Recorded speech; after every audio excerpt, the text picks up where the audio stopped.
As we sat down with people for interviews, We're rolling? everyone said a version of the same thing when reflecting on Jimmy Banks. G was close to the chest. I'll give it to you like that. He was quiet, He didn't talk that much, but he was just a magnificent human being. kept things to himself, Jimmy was a very calm guy. a humble man who downplayed his achievements and redirected the spotlight.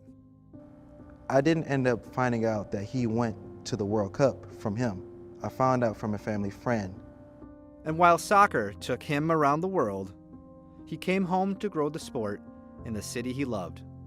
He had a heart for the city of Milwaukee and for the Northwest Side. By most accounts, the best soccer player to ever come from Milwaukee, Banks leaves behind a legacy of reaching out to young black athletes. It was one of the best things that ever happened in my life. This is the story of Jimmy Banks.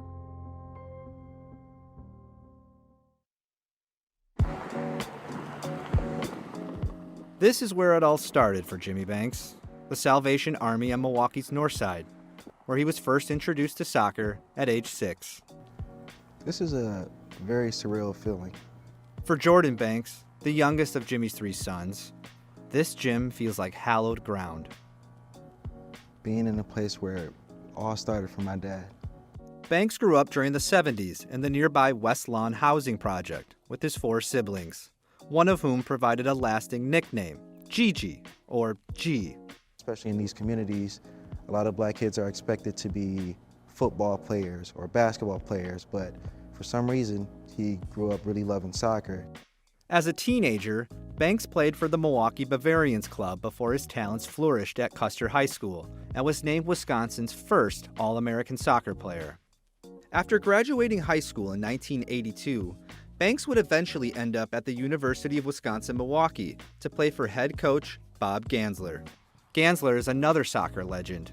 He coached at every level and has a reputation for spotting talent. It was clear Banks had plenty of it. Jimmy had a soccer brain, right? He just knew what needed to be done just about all the time. Extremely humble. If he'd give you a good pass and you'd screw it up, he would apologize to you. He says, I should have given it to you earlier. After college, Banks was selected to the U.S. national team. He also joined the Milwaukee Wave in the American Indoor Soccer League as the #1 draft pick in 1987. Here's Jimmy, moving around. Here's the shot and he scores! In 1989, Banks reunited with Gansler when he was named the new head coach of the U.S. national team.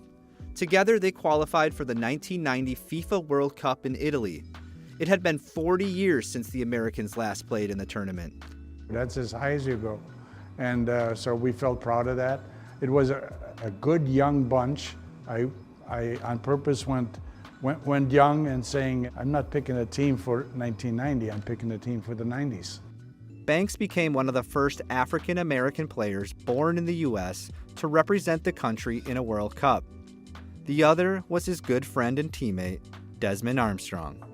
I had asked him to be my best man in my wedding, and I wanted him to be right beside me. Armstrong and Banks met each other when they were 15 while playing in national tournaments, when the game was almost exclusively a suburban sport. I was the one black guy on my team, and G was the only black guy on his team, so we were fast friends. During the World Cup, Banks wrote a column for the Milwaukee Journal.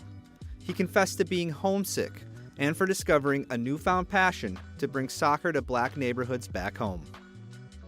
And I used to tease him all the time, like, yo, man, we can go all over the world, man, and what? You just want to just stay in Milwaukee? I mean, nothing against Milwaukee, but I mean, we had the world at our fingertips, man. I'm talking about we played in the World Cup. We can go anywhere. And that brother would not leave Milwaukee. When he returned home from the World Cup, he launched a soccer program that operated at boys and girls clubs across the city. Last year, Jimmy took his dream of getting more blacks and minorities involved in soccer and made it a reality. He started the Jimmy Banks City Soccer League, which now has 10 teams and over 250 kids involved. We're trying to instill some values and some good habits and discipline in these kids and try to teach them to let sports and education work hand in hand, and that's the way it works in life. I just have to give it up for him. He actually did go back to his community. He put the roots down there, and he just poured his life into, producing programs for kids in Milwaukee. I'm dribbling, right? Even if I want to do this, right? I'm still dribbling, right? I'm here. The ball is here. It's all about patience. In the mid-1990s, Banks left the Boys and Girls Club and co-founded the Milwaukee Simbas, a newly independent soccer club that eased financial barriers and became a melting pot of diverse players. His teams competed for state championships and won out-of-state tournaments. A handful of his players went on to play professionally. One of those players was Demetrius White. Keep the ball on the ground. Who now leads the revamped Simbas organization. Are we ready? Go. The Banks protege became the pro. It's really been remarkable how, we can still be able to, honor him and continue his legacy as well, what we're doing over here with the Simbas. And while Banks coached the finer points of the game, he always preached about the bigger picture.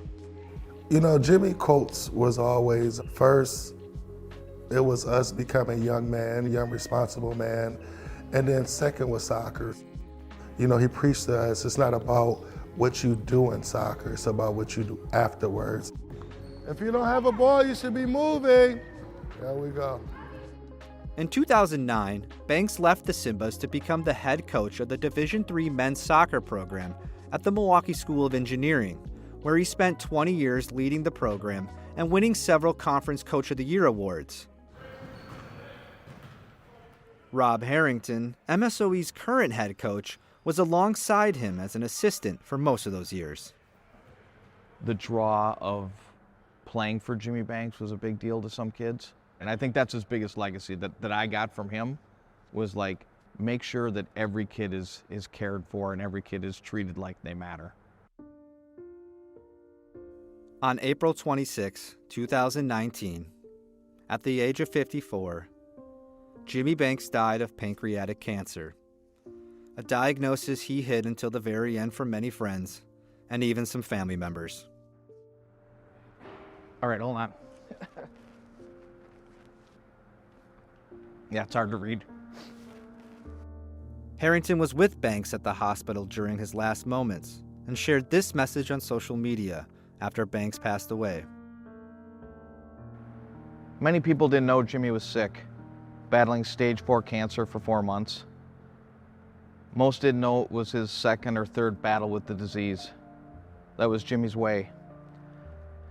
He passed away this morning quietly and gracefully, befitting his life. But for those of us who knew Jimmy, let's not be quiet. Let's tell everyone who and what was lost today.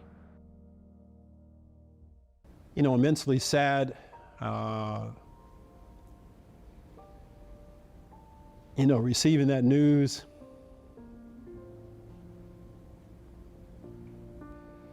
But he does leave a tremendous legacy with his family. He's got 3 boys that carry his name.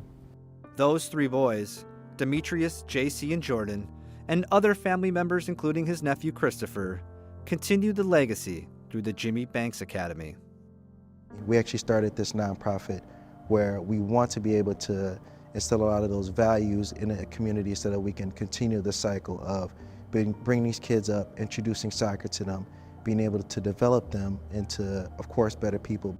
There's also the Friends of Jimmy Banks organization, which in 2002 successfully petitioned Milwaukee Public Schools to rename Custer Stadium to the Jimmy Banks Memorial Stadium. Local artist Tia Richardson has been commissioned to create a mural that will hang near the entrance and celebrate his life, a life we know he was proud of. I do remember seeing an interview, and he was saying that he wanted to make sure that he's able to inspire kids, that he's able to provide an opportunity for them to play soccer, and once he feels like he's done that, he's done his job. When I leave this world, I want to be able to say that I've done something for someone. And I think by helping these kids, as far as teaching them good values, not only teaching, but motivating and things like that, I think if I can do that, I've done my job.